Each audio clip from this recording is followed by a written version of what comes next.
Hello, Alex Jordan here with your Canfield Weekly Update. We recently, just this week, sent 25 staff members to a county-wide trauma training. This was at Boardman High School in their beautiful facility that they have, auditorium. And we've had now for several months a district-wide trauma team. Most recently, we've created a trauma team in each of our buildings to address needs of our youngsters, to address needs of our families, to address needs of our staff. This is not only reactive but proactive approaches. As we talked about, we're having a speaker in this Friday, and that actually stemmed from some of our conversations with trauma. We talk about social media and how it can be influential in a youngster's life. We wanted to bring in a professional speaker that has spoken to several different districts, not only in the area, but throughout the state and Western PA, to discuss the pitfalls of social media. So that stemmed from some of our discussions with trauma. So we're very fortunate to have staff members who volunteered for these, not only this session, but also building level teams and district level team. We're very fortunate to be in conjunction with Juvenile Justice Center, and the trauma team came from discussions from our EWS teams. If you remember, again, a couple years now, early warning system teams, those focused on attendance, truancy, and again, certain areas of needs for youngsters and families. Trauma-informed is much different. It's much more expanded on that, and the umbrella reaches many more needs of our youngsters. Some of those youngsters' needs could be a parent incarcerated. It could be a split family. There could have been abuse, physical, emotional abuse. So many of our youngsters go through these on a daily basis. Many of them have had instances in the past that still affect them and affects their learning environment and them socially, emotionally as well. So that's part of our job, not only here in Canfield, but in education as a whole these days. It's not only teaching them the 3 R's, but it's trying to work with youngsters with their individual needs. That's embedded right into our vision statement. So we want to thank those members. They heard from a team from Findlay, Ohio, that has been doing this for 3 years. They explained not only the positives, but again, the pitfalls that they faced as their development stages, and that's really going to help us as we move forward. Again, thank you for participating. Staff and families, look forward to hearing about this more as we come about. We want to talk about a Lego drive that's happening in each of our elementary schools. Many times you purchase Legos for youngsters to play with, and you're looking to find a way to possibly recycle those. Well, we will accept those. We've already started accepting them, but we want to make sure that we notify each of our community members that if you have Legos laying around, we will take them. And you might ask why. It's just not to play with them in indoor recess.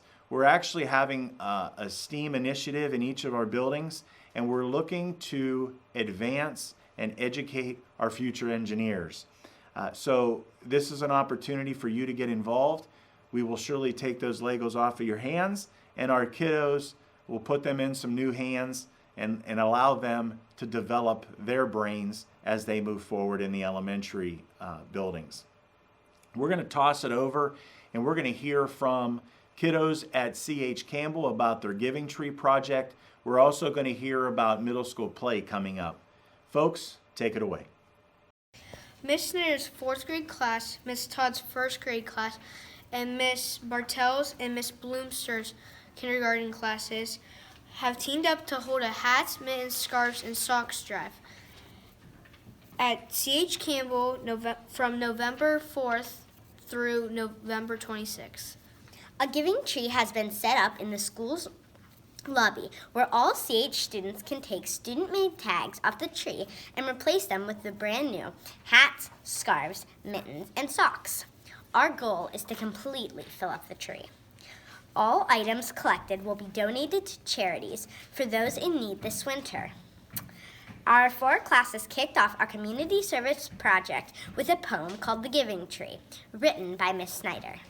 The Giving Tree. Many people around the town are feeling a little out and down. They may not have the things they need. That's why it's time for C.H. Campbell to intercede. Many boys and girls, and adults at that, may need socks, mittens, scarves, and hats to keep them warm all winter through. So helping them is something we can all do. Up in the lobby will be a giving tree. Remove a tag with a picture, please feel free, and then replace it with the real thing to help them keep warm until it's spring. We hope you will help out our community. It will be such a great opportunity to sprinkle a little love and kindness all around and help those in need with gifts abound.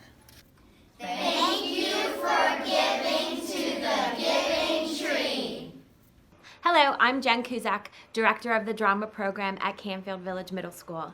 We are so excited to present The Little Match Girl this weekend.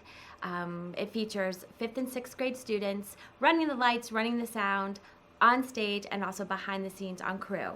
The show runs Friday, November 15th at 7:30, Saturday, November 16th at 7:30, and Sunday, November 17th at 2 p.m. Tickets are available at the door, as well as concessions during intermission, before and after the show. We hope you join us for this sad but heartwarming tale of a little girl with a huge spirit. As November 11th comes around every year, we think of our vets. My father himself was a vet over in Germany, 1950. And if those of you that know history, that's post WW2.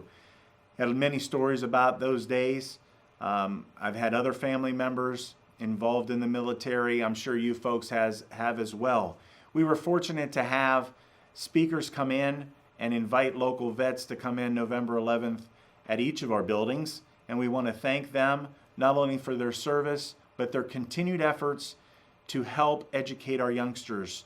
Time and time again, we hear in the media that our youngsters, one, don't appreciate history, or two, that we don't educate them on history well enough.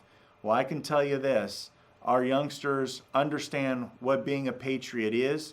It's our duty to make sure that they understand what that is, and we thank those that give us our freedoms today. So from all of us in Canfield schools, thank you, vets, for what you have done and you continue to do to help us here in our nation. Thanks for everything you folks do for our school. Never forget, it's a great time to be a Cardinal. We ask you at this time to rise for the playing of taps.